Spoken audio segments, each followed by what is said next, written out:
So if you are tuning in for this episode, it is probably because you are beginning to take a look at kite foiling, or you are just starting your hydrofoil adventure. The point of this video is to maintain a foil face that looks like this and not like this. Ugh. Keeping safe with your initial setup and on the water in the learning stages is paramount for proper development. If you haven't already subscribed to the OK Kiteboarder, it would be greatly appreciated. Also, comments, critiques, and thumbs up, they're always appreciated. Other finger expressions which I regularly receive, not so much. So let's get started with 7 safety considerations for the beginning kite hydrofoiler.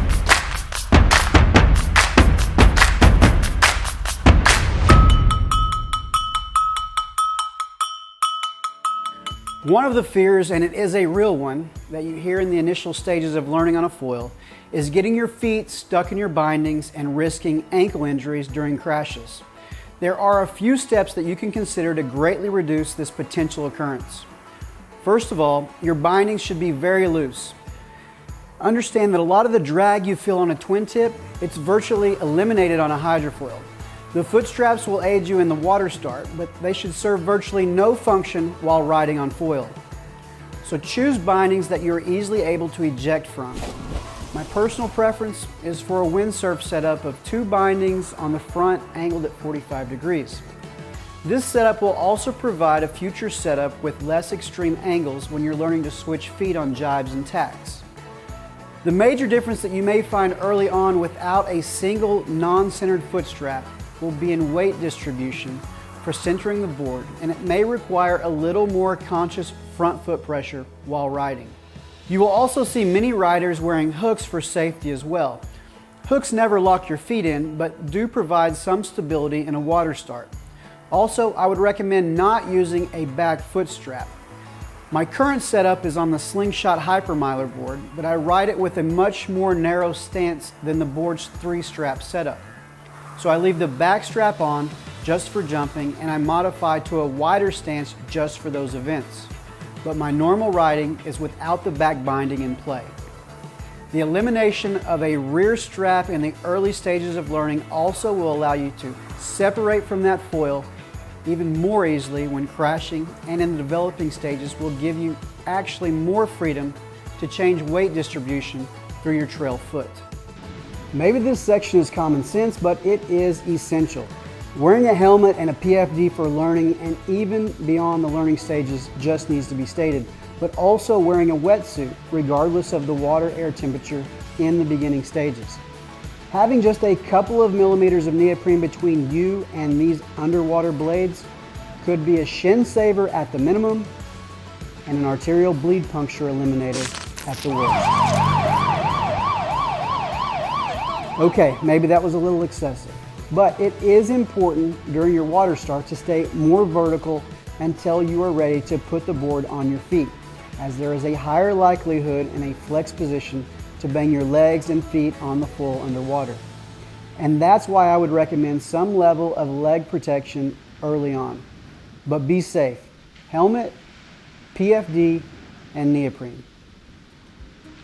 Choosing the correct hydrofoil is vital to decreasing your initial learning frustrations.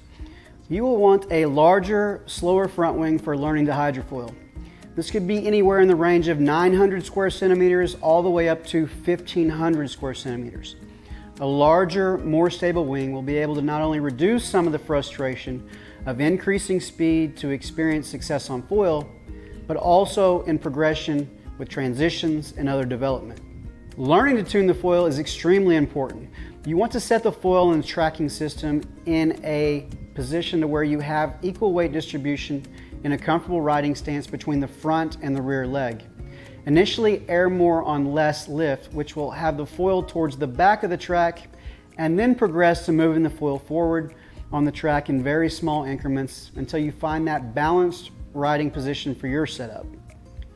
Taking this conservative approach to tuning will increase your riding on the surface, but decrease your frequency of out-of-control lift early on.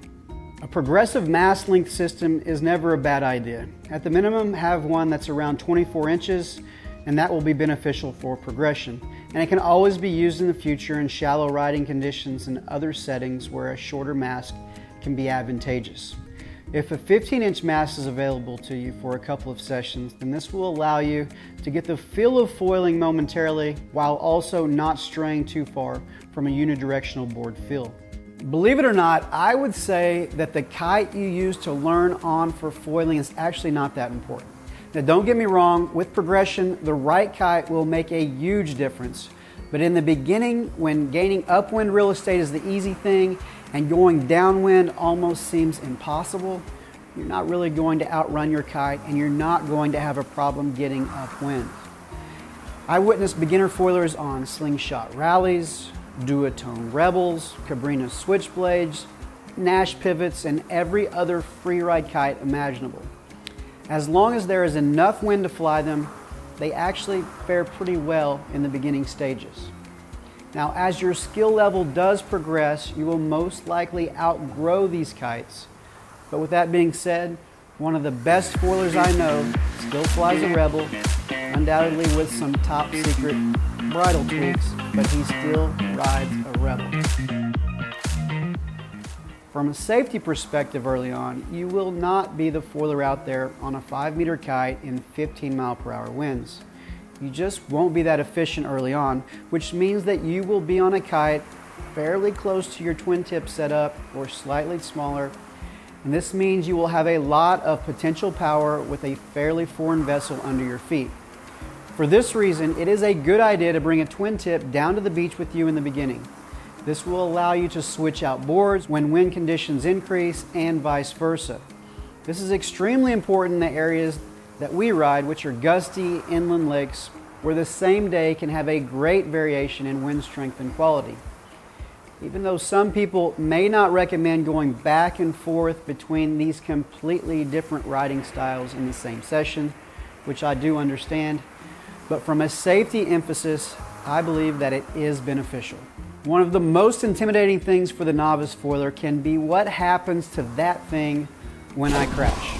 And that should be a real concern.